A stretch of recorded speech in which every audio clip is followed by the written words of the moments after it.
سانول کے ہوش پہ آ جانے پہ پیا مطمئن ہو جاتی ہے اور کہتی ہے شکر ہے تم ٹھیک ہو، اگر تمہیں کچھ ہو جاتا تو میں تو خود کو کبھی معاف ہی نہیں کر پاتی۔ لیکن سانول آگے سے کہتا ہے میری تو زندگی کا مقصد ہی یہ ہے کہ میں آپ کی حفاظت کرتے کرتے اپنی جان دے دوں، میرے اندر جتنے بھی سانسیں ہیں وہ ساری میں آپ کے نام کر دوں۔ پیا سیٹھ داؤد کے بارے میں خدشہ ظاہر کرتی ہے کہ وہ پتہ نہیں اب کیا کرے گا۔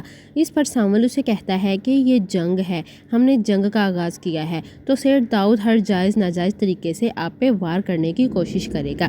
جبکہ دوسری طرف سیٹھ داؤد اپنے بیٹے الیار کو اخبار دکھاتا ہے اور کہتا ہے جیسی کرنی ویسی بھرنی، کل اسلم کو کمرہ عدالت میں پیش کیا جائے گا۔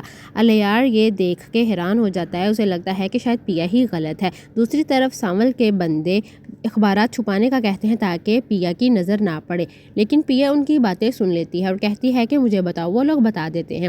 اگلے دن پیا عدالت پہنچ جاتی ہے اپنے باپ سے ملنے، اس سے بات کرنے کے لیے، لیکن سیٹھ داؤد کی سیکیورٹی سخت ہوتی ہے۔ اس نے منع کیا ہوتا ہے کہ کسی کو بھی اسلم سے بات کرنے کی اجازت نہ دی جائے۔ پیا ان سے لڑ رہی ہوتی ہے، تبھی سانول کی انٹری ہوتی ہے اور سانول آ جاتا ہے۔ سانول کو دیکھ کے پیا کی جان میں جان آتی ہے۔ سانول پولیس والے سے کہتا ہے سوری مجھے آنے میں دیر ہو گئی، لیکن مجھے زندہ دیکھ کے تمہیں ٹینشن تو ہو رہی ہوگی کہ یہ زندہ کیسے بچ گیا۔ پھر پیا اپنے باپ سے ملتی ہے، بات کرتی ہے۔ اس کے بعد سانول پیا کو لیتا ہے اور عدالت میں چلے جاتے ہیں۔ سانول پیا کے ساتھ ساتھ ہر قدم پر ہے۔ کمرہ عدالت میں سنوائی ہوتی ہے، دونوں طرف سے فریقین اپنا اپنا مدعا بیان کرتے ہیں، لیکن کوئی خاطرخواہ فیصلہ نہیں ہوتا اور عدالت فیصلہ پوسٹ پون کر دیتی ہے۔ پھر سسی کا شوہر جب گھر آتا ہے تو سسی اپنے شوہر سے سیٹھ داؤد کے بارے میں بات کرتی ہے، تو اس کا شوہر بتاتا ہے کہ سیٹھ داؤد بہت خطرناک بندہ ہے، لیکن پھر بھی میں تمہارے کہنے پہ کوشش کروں گا۔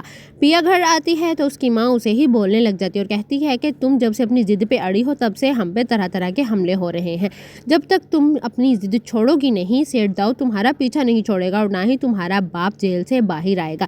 پیا پریشان ہو جاتی ہے اور کہتی ہے کہ الیار تمہاری محبت کے لیے مجھے کیا کچھ جھیلنا پڑ رہا ہے، تم سے مجھے امید تھی لیکن تم دھم دھما کے بھاگ گئے، اور جس سے میرا کوئی تعلق نہیں، کوئی واسطہ نہیں، وہ قدم سے قدم ملا کے میری مدد کر رہا ہے۔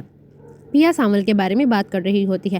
پیا اپنی بہن کو سارے بات بتاتی ہے کہ کمرہ عدالت میں کیا ہوا اور کس طرح سانول اس کی مدد کر رہا ہے، جبکہ دوسری طرف الیار ابھی کنفیوز ہے اور وہ اپنے دوستوں کو لگا دیتا ہے کہ وہ اس کے باپ کی سچائی معلوم کریں۔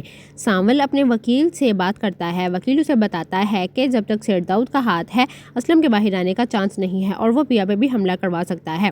اس پر سانول کہتا ہے کہ پیا کو کچھ بھی ہوا تو میں اس شہر کو آگ لگا دوں گا اور میں کسی کو بھی چھوڑوں گا نہیں۔